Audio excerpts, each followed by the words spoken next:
Welcome to episode number 100. This is a big 100 celebratory episode. My name is Robert Brill and I'm the CEO of Brill Media.co. We're an advertising firm that drives sales and leads with the best data, targeting, and technology available in the marketplace. And we're here 5 days a week talking about marketing and advertising so you can learn how to be a better marketing practitioner. I've been doing this for 17 years, and I'm sharing with you what I know so that you can learn what I have learned over the last 17 years working in this business. Today, we're going to talk about advanced remarketing setup. I'll say this is not an absolute setup. This is not the absolute most advanced that I've ever seen, and this doesn't have to flow exactly like this for your business, but you should think of this as a thought starter. These are some of the best practices that we use in remarketing. There are virtually endless variations for advanced remarketing setup. So think of this as a way of starting some ideas about how you can deploy advanced remarketing within your organization. We'll start with an example for selling products. Something we're running on our campaigns is segmenting users based on the individual products being sold. That's right. So we're actually identifying the individual URLs for every product on an e-commerce store. And there are a couple of ways to do this. In the Trade Desk, for example, we have mapped each individual product URL and created different audiences for each product. The first thing you have to do is map a universal pixel, which is a JavaScript pixel, which goes across the site.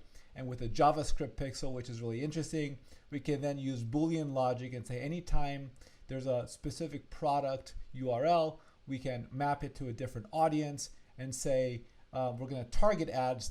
First of all, segment each product into a different channel. And then that means that a person looking for a red t-shirt, as an example, if you're a store selling t-shirts, if you're looking at the red t-shirt, you're going to go into the red t-shirt remarketing bucket. And that way we can serve ads to people who are looking for the red t-shirt. Then there's a blue t-shirt, and the blue t-shirt is going to have a remarketing bucket of its own, and then a green t-shirt, then a yellow t-shirt, etc. So like if you have 1,000 different products, you can have 1,000 different remarketing buckets. These different users might overlap, and there are certainly ways to combine and exclude that data.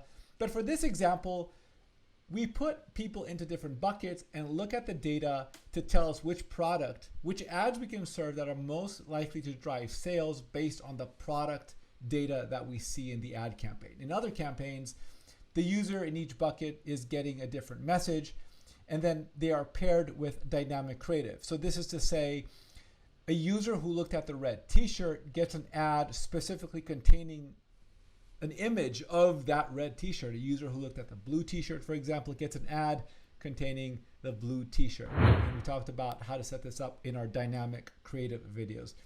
This way, the ad is customized to the user's interests. And I just want to point out here, there are 2 sets of data here. The first set of data is, I want to understand the efficacy of targeting people who are in a remarketing pool for individual products. Even if they all get the same ads, every product visitor gets the same ad, I want to know which user is most likely to click or buy after they visit the product page.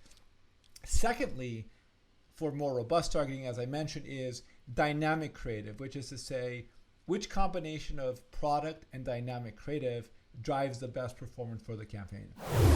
In Facebook, we routinely test ad targeting to people based on their recency in the remarketing pool. So this is another example of how to cut and dice remarketing data in a more advanced level. For example, let's say you have years and years of remarketing data.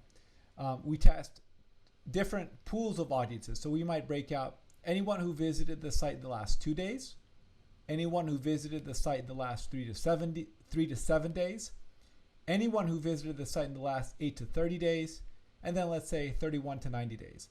And what you'll find is that certainly 31 to 90 days, there's just going to be more people in that pool because it's a longer period of time, assuming all other things are equal. But you might find more efficacy or greater sales result or more revenue for people who visited your site in the last 2 days. So you're basically cutting your remarketing audiences by time. So what we're trying to understand is, even though we might have larger audiences, 31 to 90 days, are they going to convert more effectively than smaller audiences? And then when we say smaller audiences, do we like it better to target people within 2 days, within 5 days, within 7 days? what's the right breakout there.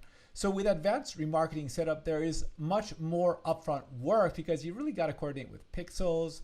You have to really kind of think about a strategy for how to set up the data based on your business and your consumer insights. And there's an iterative portion of this as well.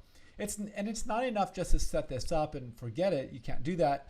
Next step is to actually optimize the campaign and take action in a way that allows the campaign to be successful. So after the first 3 or 4 days, you analyze which remarketing pool drives the most, which remarketing pool, for example, delivers the most ad impressions. Okay, then which one has the best click-through rate? Okay, then which one is most likely to drive a sale? And then you oscillate or change settings, change the frequency, change the targeting, change the size of the audience, change the creative, so that you're constantly iterating and finding better performance.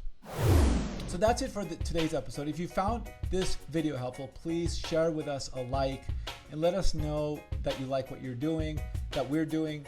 For more videos like this to help you be a better marketer, to be a better practitioner, and to know how to work more effectively with your agency, subscribe and hit that notification button. We'll see you tomorrow for another episode of The Great Reset.